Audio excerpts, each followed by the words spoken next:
Welcome to Scaring YouTube channel. Some stories are too terrifying to tell. Some truths are better left buried. But once you hear this tale, you'll wish you never did. This is the story of the shadow beneath the lake. Stay tuned if you dare. It's the story begin. The shadow beneath the lake. It all started with a letter. Tessa had inherited her grandmother's old cabin by Black Hollow Lake, a place she hadn't visited since childhood. The memories of summers spent fishing and swimming had long been overshadowed by the tragic accident that claimed her older brother Noah. He had drowned in the lake when she was just 10. Since then, her family had avoided the place like a cursed relic. But now that both of her parents were gone, Tessa felt a strange pull to return. She arrived at the cabin late one afternoon, the golden sun casting long shadows over the dense, towering pines that surrounded the lake. The air smelled of pine needles and damp wood, and the silence was heavy, disturbed only by the occasional caw of a distant crow. The cabin itself was in surprisingly good condition, though the windows were streaked with grime, and the porch creaked ominously under her feet. Inside, everything was just as she remembered: faded plaid furniture, dusty knickknacks, and the same old family portraits on the wall. But something felt off. A deep, unsettling chill in the air that gnawed at the back of her mind. She tried to shake it off, telling herself it was just nerves. After all, she hadn't been back in nearly 15 years. That night, she found an old journal that her grandmother had kept. As she leafed through the yellowing pages, one entry caught her eye. October 15th, 2005, Noah is gone. I hear him every night, calling from the lake. I see him in the shadows.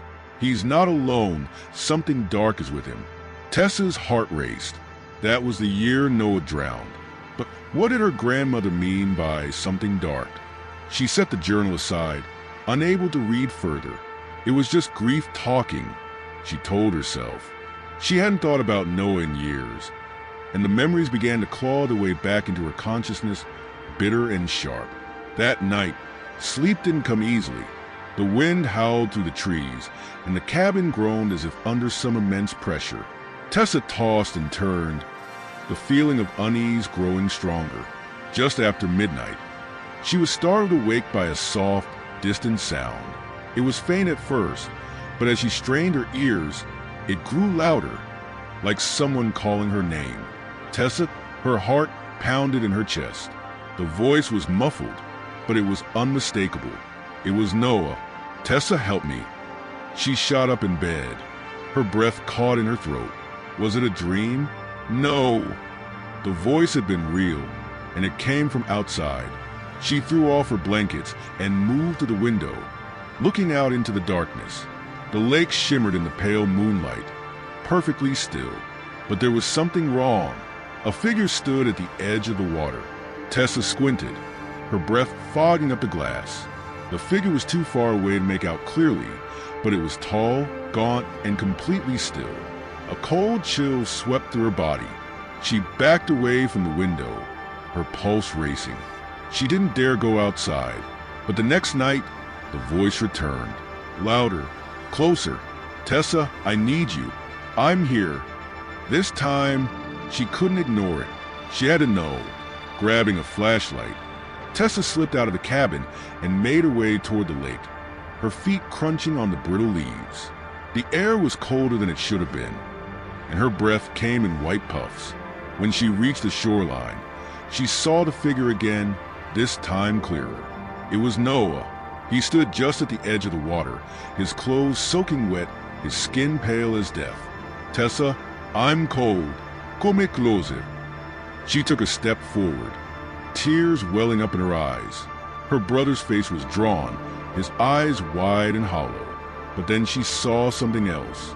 Something moving just beneath the surface of the lake. A shadow. It slithered in the water, circling Noah's legs, like a serpent made of pure darkness. And then she understood. The shadow wasn't with Noah. It was inside him. Tessa stumbled backward, her breath coming in ragged gasps. Noah's face twisted into a grotesque smile as the shadow seemed to grow, rising from the lake like some ancient, malevolent creature. Its form was indistinct, a writhing mass of darkness, but its eyes, cold, glowing pinpricks, locked onto hers. "Tessa, come into the water." Noah's voice rasped, distorted and inhuman. "Join me." She turned and ran, her heart pounding in her ears, but the sound of the shadows' wet, sloshing movement was close behind her. It was faster than she imagined, closing the distance between them as she raced back to the cabin. Slamming the door shut behind her, she pressed her back against it, her chest heaving. For hours, she listened to the scraping, slithering noise outside, the sound of something trying to find its way in, but it never did. In the morning, the lake was calm again and the figure was gone. But Tessa knew better. The shadow was still there, waiting beneath the surface, waiting for her, and it would never stop calling her name. The lake might look peaceful, but beneath its calm surface, the shadows lie in wait. Some mysteries are best left unsolved, and some voices once heard are never forgotten. Sleep tight and remember, never answer the call of the shadows. If you enjoyed this terrifying tale, don't forget to like, subscribe, and hit the notification bell so you never miss another haunting story. Until next time, beware what lurks in the dark. Why you always in the mood? Fucking around at the right now. I ain't tryna tell you what to do, we're tryna play